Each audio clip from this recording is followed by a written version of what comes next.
If you're the type of person who is suffering from having videos that are exceptionally large and you always want to post on social media, you just need a manageable file size because you're worried about your data. HandBrake is the best way to compress your videos. So here, just open up your web browser and search for HandBrake. It's the beautiful icon with the cocktail bottle and the pineapple. I'm sure the developers really had a pun with this one. But yeah, download HandBrake. Once you've downloaded HandBrake and you've installed it, open up your program and search for HandBrake like that, and you find the icon and just click the iconic icon to open up the HandBrake interface.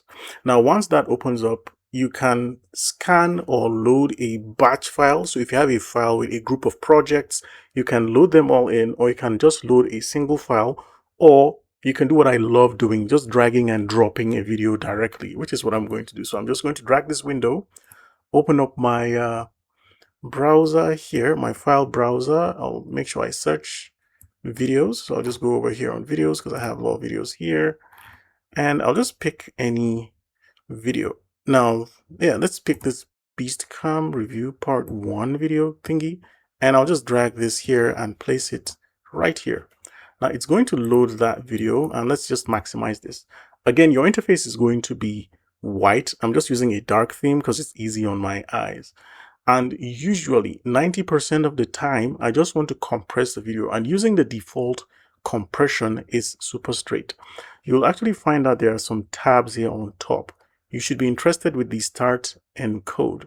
And if you have multiple files, you can add the files to queue. For example, I've added this one as a queue, and I can go back and remove it from the queue. So in case you have multiple files, you want to all add them up and queue them up. Once you start encoding, they're all going to, queue up after each other. So here where it says preset, if we click that, we can see a lot of presets. It's at 1080p 30 frames per second by default.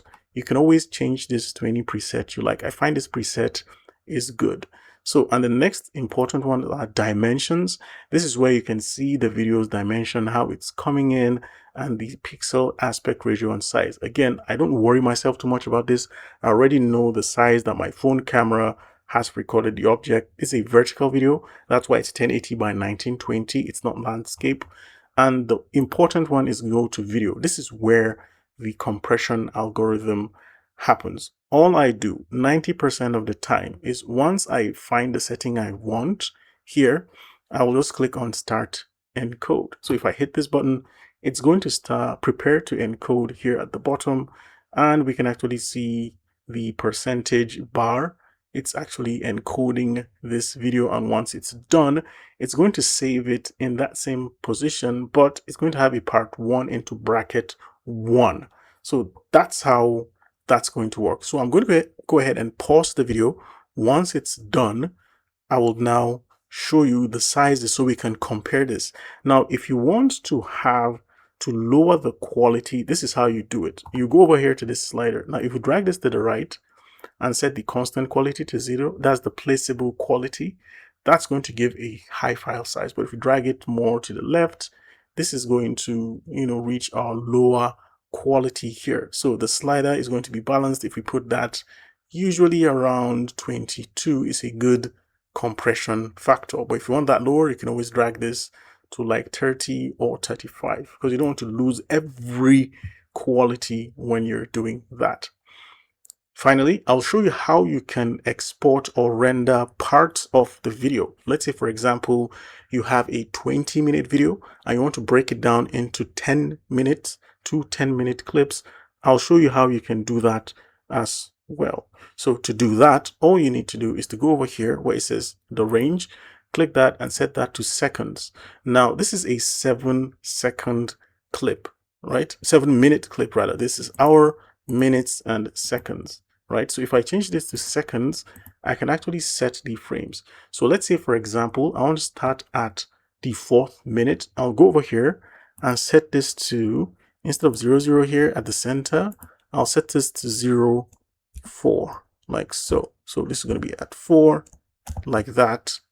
So from the 4th minute to the 7th minute. So it's going to start recording or encoding this video or compressing from the 4th minute, right? 4th minute to 7. Or we can start from 0.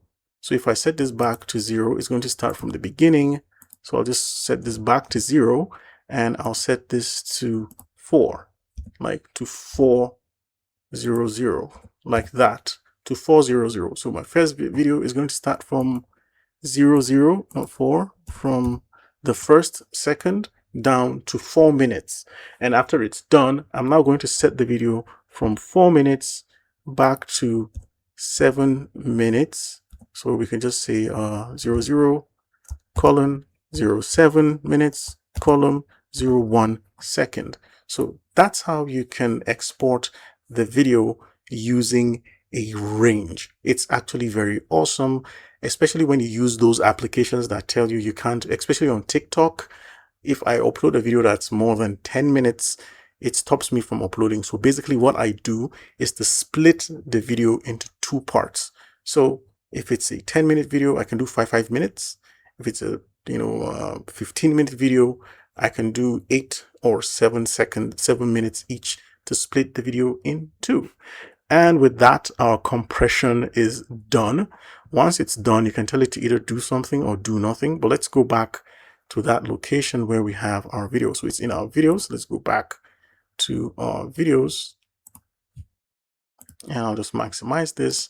And this is Beastcom Review Part 1.1. So this is 59 megabytes, 59.9 megabytes. Initially, it was 379 megabytes. So that's how you can use the HandBrake app to compress your videos.